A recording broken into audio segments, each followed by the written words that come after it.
Pessoal, um coveiro, ele é do interior de Minas Gerais. Ele conta que ele conseguiu um trabalho no cemitério, né? Pela prefeitura, ele conseguiu um trabalho, né, no cemitério. E ele já estava bem acostumado, né? Assim, já estava começando a ficar sozinho, porque ele conta que no início, quando ele começou esse trabalho no cemitério, ele tinha medo, né, de ficar sozinho. Então ele já estava bem adaptado, já estava acostumado, já tinha pegado todas as técnicas, né, como o que fazer. Então, certo dia, né, os dois moços que trabalhavam com ele tiveram que sair, se ausentar, né? E ele ficou sozinho, era tarde e ele estava terminando de limpar umas lápides, né? Fazer um serviço lá, uma limpeza em umas lápides, né? Lá. Então, pessoal, ele conta que é, ele conta que deu vontade de tomar água, né? Aí ele foi, que ele chama a casinha, né? Foi tipo um chalé. Então ele foi até o chalé, né? E lá ele foi comer alguma coisa e tomar água. Quando ele estava pegando água, pessoal, para tomar, viu uma criança na janela de vidro, que diz que lá tem uma janela de vidro bem grande. A criança pediu água, né? Moço, me dê um copo de água. Então a janela estava fechada, mas ele escutou aquela voz daquela criança. Ele disse que era um menino assim de mais ou menos 10 anos, né, com a camisa tipo uma camisinha de malha, né, uma camisa assim bem coisadinha, coisadinha não, velhinha, né? Então, ele conta, pessoal, que é aquela criança, né? Ele falou, nossa, esse moleque entrou por onde, né? Ele falou, porque como o cemitério fica um pouco no centro, né, da cidade, essa cidade antiga, né? Então, pessoal, ele conta que achou que é algum menino, porque geralmente as crianças costumavam ficar lá, entrar, sair correndo, depois voltar. Então ele não ligou, porque ele viu que era realmente uma criança. Então ele pega, enche um copo de água e coloca na janela. Pega, entregou o copo, colocou na janela, né? E foi procurar alguma coisa para comer.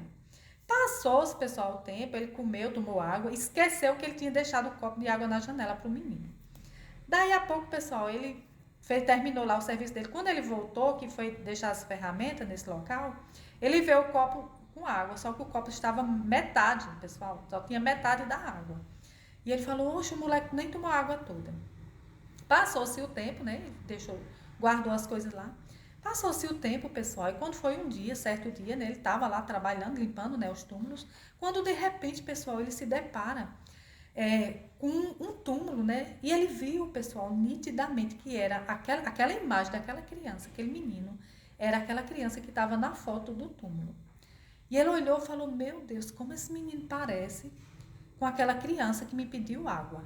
Aí ele pensou, mas pode ser irmão, né? Pode ser um irmãozinho dele que vem aqui até o cemitério e visita o túmulo. Passou-se o dia, né? E aí, pessoal, ele ficou assim meio curioso, porque era muito parecido. E aí ele disse, meu Deus, aí ele disse que quando teve um dia que ele ficou na dúvida, porque era muito parecido. E ali, pessoal, ele disse, meu Deus, será que essa criança é um espírito, uma criança que está aqui perdida, que ainda não encontrou a luz? E ali, pessoal, ele disse que quando foi levantando a vista, estava aquela criança sentada, pessoal. Ele disse que aquela criança com a mesma roupa que ele pediu água, né? Sentado lá, bem triste. E ali, pessoal, que ele teve um susto tão grande que ele falou em voz alta, menino, o que você faz aqui? E aí, pessoal, quando ele olha novamente, aquela criança desaparece. E aí pessoal, aí o que ele fez? Ele percebeu que realmente ali estava acontecendo algo sobrenatural. Então, pessoal, ali ele conta que todos os dias ele tinha a obrigação, pessoal, de acender uma velinha e colocar um copo de água no túmulo daquela criança. Todos os dias. E aí, pessoal, passou-se o tempo, né? E ele começou a. Aí, pessoal, ele fala que a mãe dele é uma pessoa assim, de muita oração, né? E aí ele contando para a mãe dele, né? E a mãe dele disse: meu filho, você tem que encaminhar esse espírito para luz, porque ele está perdido, talvez ele não aceitou a morte, né? E não quer, não aceita a morte e não encontrou a luz ainda.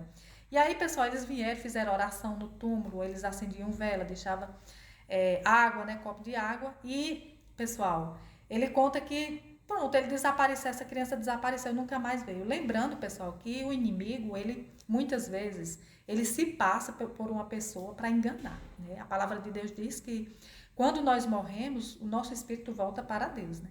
Então, pessoal, muitas vezes ali era uma entidade, né, se passando pelaquela criança, né? Na minha humilde opinião, poderia ser uma entidade, né? Eu não conheço o mundo espiritual, né, mas eu imagino que poderia ser, né? E é isso. Beijo, meus